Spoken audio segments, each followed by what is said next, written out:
Tony in Swansea, hi. Hey, how are you? So are you happy with Queen Camilla?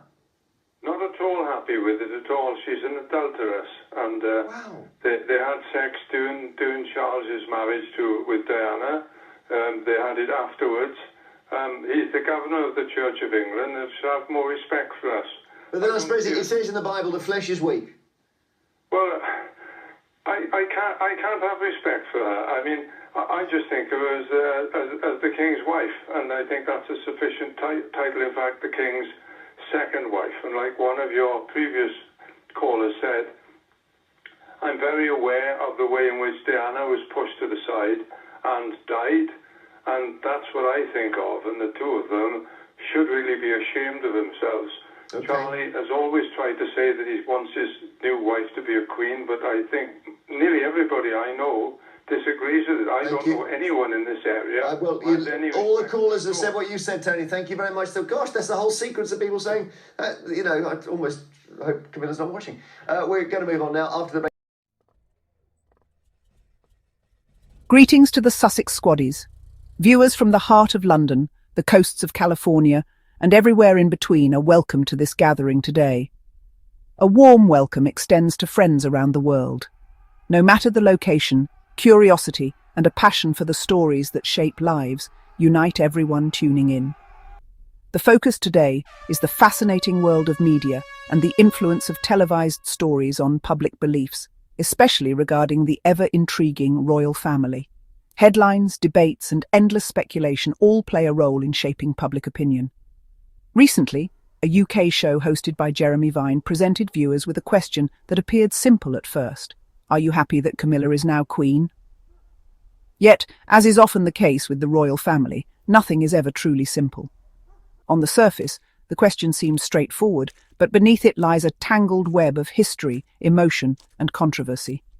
The royal family's story is filled with decades of drama, heartbreak, and public fascination. The monarchy is not just a political institution. For many, it is deeply personal.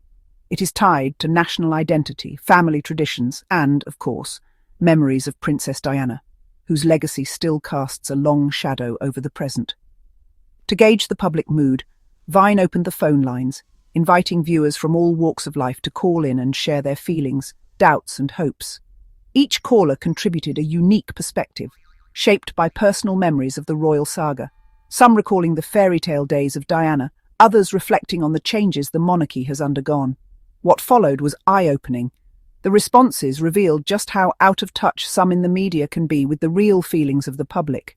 The gap between the studio and the living room became suddenly very clear, yet it was the host's reaction, captured live on air, that truly told the real story.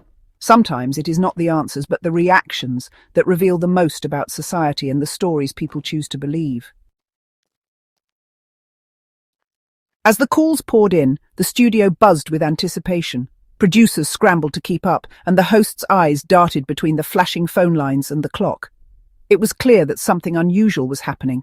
This wasn't just another day on air. A clear pattern emerged. Most people were not happy about Camilla being queen. The disappointment in their voices was unmistakable, and it cut through the usual politeness of a radio debate. Callers spoke with conviction, rooted in loyalty to Diana and memories that time hasn't erased. For many, Diana was more than a royal figure. She was a symbol of compassion and vulnerability, someone who had touched their lives in a deeply personal way. Jeremy Vine seemed genuinely shocked, almost unable to believe the public wasn't on board.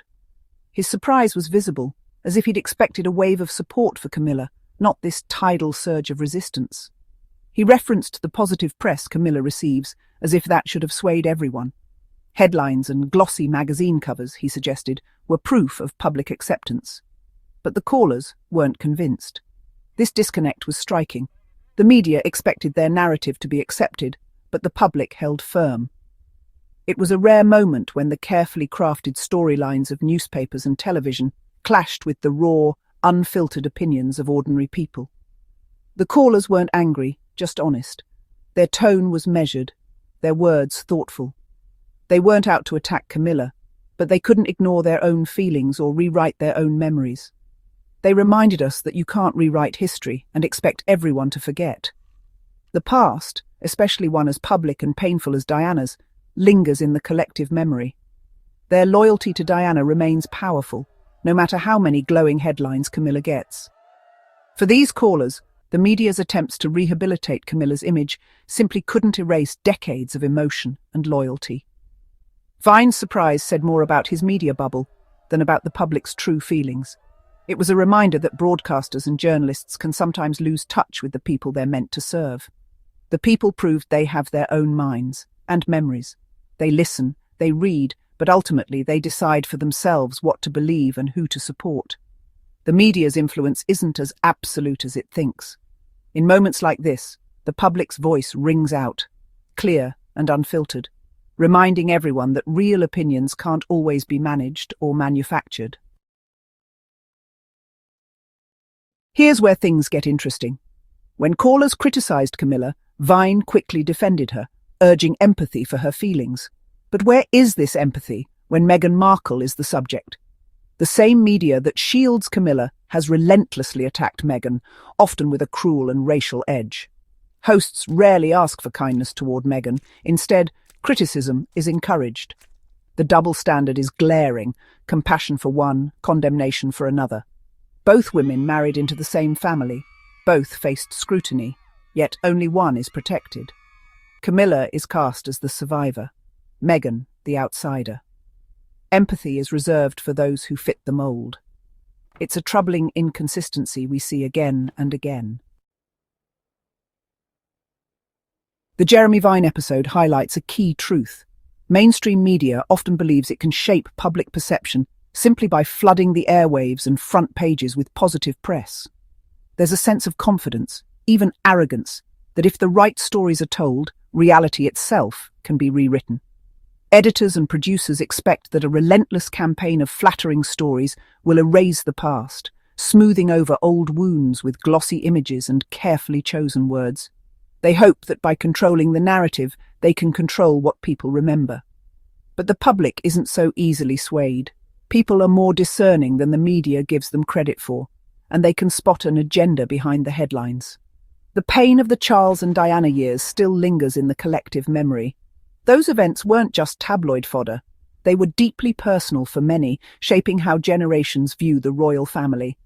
These aren't just old headlines gathering dust in archives. They're woven into the fabric of personal and national history, reminders of real heartbreak and controversy that can't be glossed over. A glossy article or a smiling cover photo can't undo decades of emotion, nor can it erase the skepticism that's built up over years of sensational coverage. The press can be loud, sometimes deafening, but it can't dictate what people feel deep down. True feelings aren't so easily manipulated by headlines or soundbites. Jeremy Vine lives in a world built by headlines and breaking news. His callers, however, live in the real world, where history, memory, and lived experience matter far more than any media campaign. The media's roar is loud, but its power to truly change hearts and minds is limited. People can tune out, walk past, or simply refuse to buy in. On this issue, the press is more paper tiger than kingmaker, a force that shouts but rarely commands the loyalty or belief it seeks. We can't ignore the impact of pop culture, especially The Crown. For many, the show is their main source for royal history. It turned real events into gripping drama, blurring the line between fact and fiction. The portrayal of Diana, Charles, and Camilla shaped public perception, especially for those who didn't live through the events. Diana is cast as the sympathetic victim, Camilla, the other woman. The show's emotional storytelling became the historical truth for millions. The Crown keeps Diana's memory alive and shapes how people see Camilla today. When asked about Queen Camilla, people answer with both news and Netflix in mind. Sometimes, fiction leaves a deeper mark than fact. Why does public feeling for Camilla remain conflicted? It comes down to authenticity and trust. Diana's connection with the public was real and organic. People saw her vulnerability and compassion. Camilla's image, by contrast, feels carefully managed, a top-down PR effort. People are skeptical when they sense they're being sold a narrative. There's never been a true reckoning with the pain of the past. The strategy has been to move on and hope people forget, but they don't. Without closure, it's hard for some to embrace the present. For many, Protecting Diana's legacy feels more important than accepting Camilla. It's not about hate, it's about honouring memory and fairness. These emotions can't be changed by a new title or a headline. Strip it all away, and at its core, this is a story about people, how we treat each other, and who we choose to support in our daily lives. The double standard in the media isn't just about royals, it's everywhere. Some are protected, while others, often women of colour, are unfairly targeted and scrutinised. That's why kindness and solidarity truly matter in these moments. When you see injustice in the headlines, take a moment to question it. Your empathy and your voice are powerful tools against negativity. Let's offer grace and understanding to everyone, not just those the media tells us to admire or celebrate. Keep supporting each other, Sussex Squad. Your community is a beacon of strength and hope. Thanks for listening. Take care of yourselves and each other always.